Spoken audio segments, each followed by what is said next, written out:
यमुनोत्री से निकलने के बाद इलाहाबाद में संगम में गंगा से मिलने तक इस लंबी यात्रा में प्रदूषण कहां कहां होता है यमुना के साथ, ये हमने आपको अब तक की रिपोर्ट्स में दिखाने की कोशिश की।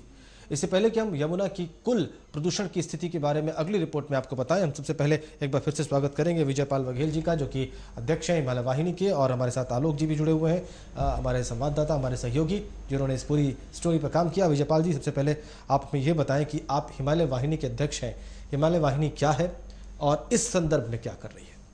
हिमालय वाहिनी हिमालय के संरक्षण के लिए, हिमालय की बचाने के लिए, उसको सुरक्षित रखने के लिए एक ग्रासरूट लेवल का एक ऐसा संगठन है जो हिमालय की जैव विविधता, हिमालय की इकोलॉजी, हिमालय से निकलने वाली नदियों के संरक्षण पे काम कर रहा है। जी जी। अभी प्रयाग महाकुंभ में उसको ग्रीन कुंभ, क्लीन कुंभ बनाने का एक अपना जो संकल्प था वो अभी पूरा किया है।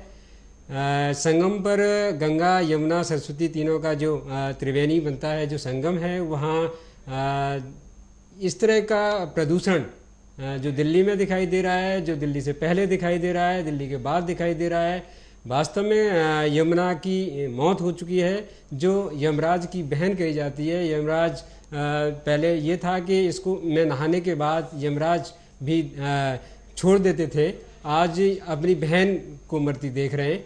और आज हमको ज़रूरत है भगवान श्री कृष्ण के अवतार की, जिन्होंने पहले हजारों साल पहले कालिया नाग, जो प्रदूषण रूपी कालिया नाग वध करके जहर को समाप्त किया था, जहर को समाप्त किया था। आज जो जहर जो समझदार लोगों ने जो जहरीली यमुना को बनाया है, उन लोग उस जहर को दूर करने के लिए सरकार केवल कागजों पर सफाई कर सकती है।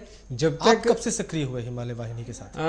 1993 से हम लोग इस तरह से जनता और सरकार के बीच में जो योजनाएं काम कर रही हैं, सेतु का काम करते हैं, और खुद जुड़कर उस अभियान से खुद जुड़कर उसको आखिर तक ले जाने की कोशिश करते हैं।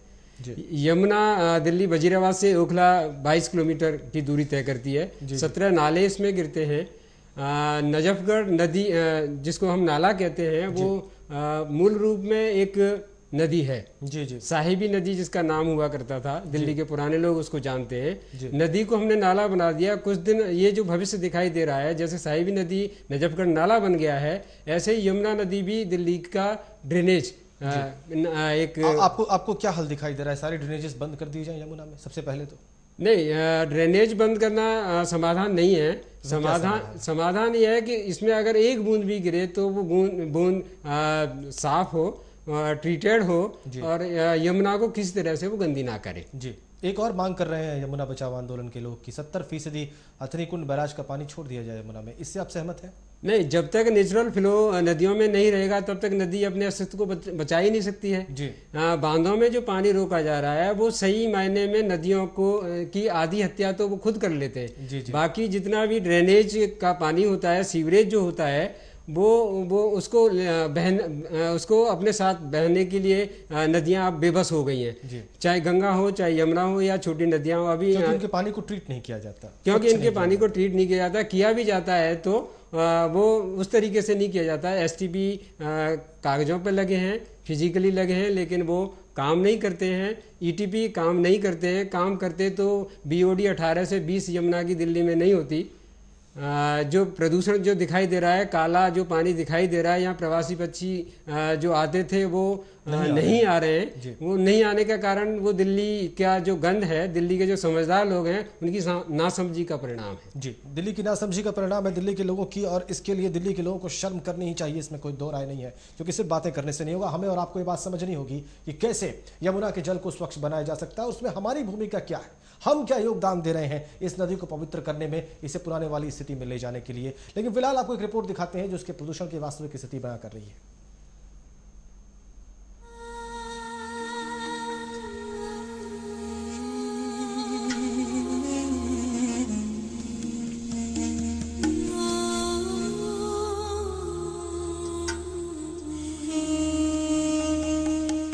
हालांकि यमुना के प्रदूषण को नियंत्रित करने की बात बहुत कही गई है व इसके लिए काफी पैसा भी आया है, पर इसके खर्च करने से पहले ना तो समस्याओं की सही समझ बनाई गई, ना उचित प्राथमिकताओं को तय किया गया।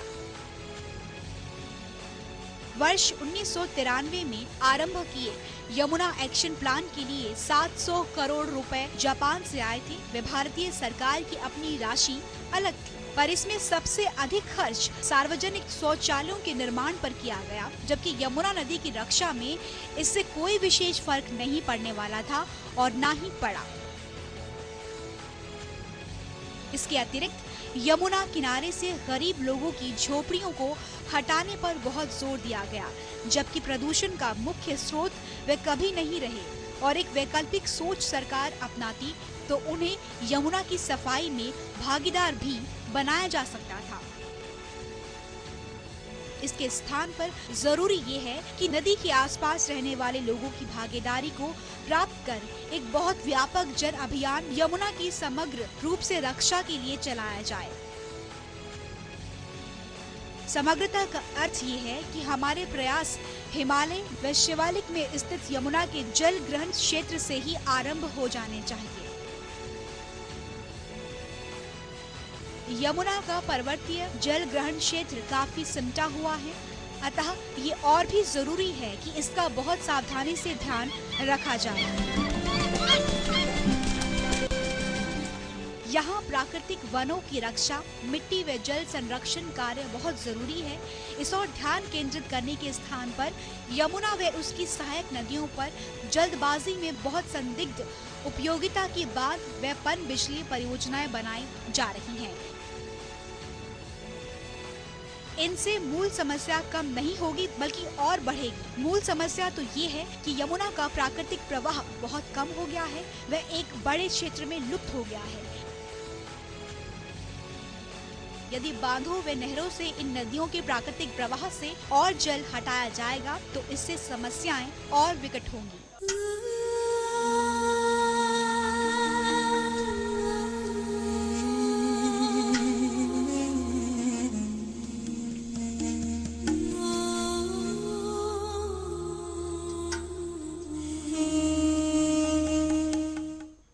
दिल्ली में सबसे ज़्यादा प्रदूषित होती है यमुना, और इस रिपोर्ट में आपने देखा कि प्रदूषण की और क्या वजह है और उपाय क्या है। हमारे सहयोगी आलोक ने जाकर मौके पर देखा कि किस तरह से प्रदूषित हो रही है ये नदी और ये भी समझा कि प्रदूषण का स्तर क्या है। उनसे हम बात करते हैं इस छोटे से ब्रेक के बाद।